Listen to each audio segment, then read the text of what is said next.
Good morning, all. I do have some brief comments this morning on the debt limit negotiations and the agreement, the tentative agreement that was reached, and where we stand right now on this. Just give you some of the highlights of the package that was agreed to. It does extend the debt limit for 2 years.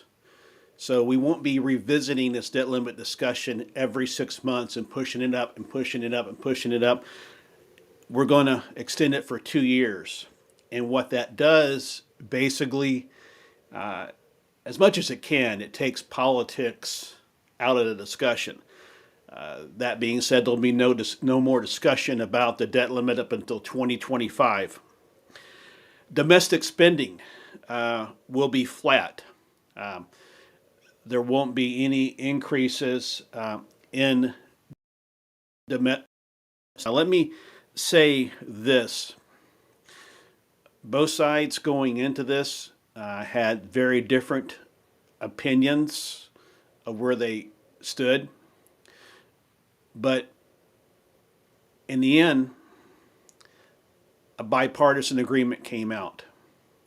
Both sides gave, both sides took some. And so in the end, it was right down the middle.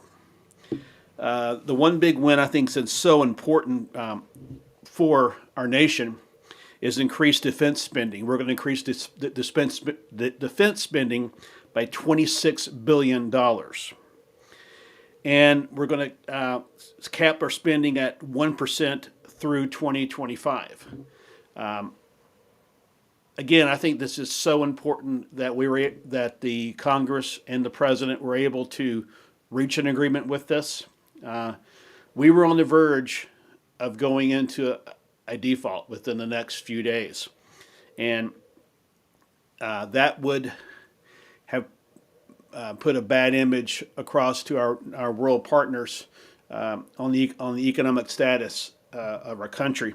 So I think we're in a better place than we were a few days ago. Much better place, and we definitely will be in a better place when we get the bill on the desk and get it signed. The one thing that I think is a big win, and it's a big win for I think everybody, is the work requirements for SNAP benefits. You know, and I've said this time and time again. You know, during the pandemic, and I keep falling back to this, but it seems to be the same discussion. During the pandemic, we had to send out stimulus checks in order to keep the economy going.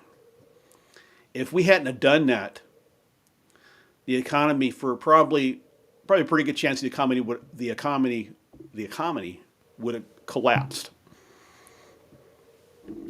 We had to do that. But what happened was, as the pandemic went on, I'm not saying everybody. I'm not up here saying everybody did that. But some people got used to staying home and got out of the workforce. Now, during this time, there were some folks who actually rethought their careers and did different things, and I am all for that. But what I'm not for is an able-bodied person to be out of the workforce. And again, I have to say this every time I say this. I almost have to qualify this. When I mention able-bodied person, I'm not talking about my 95-year-old mom in Florida. I'm not talking about a person who has worked their life, earned that retirement, and is now living on retirement. I'm not forcing them to go back in the workplace. What this does is forces the people who are able to re-enter the workforce. And I think that's so important. You know,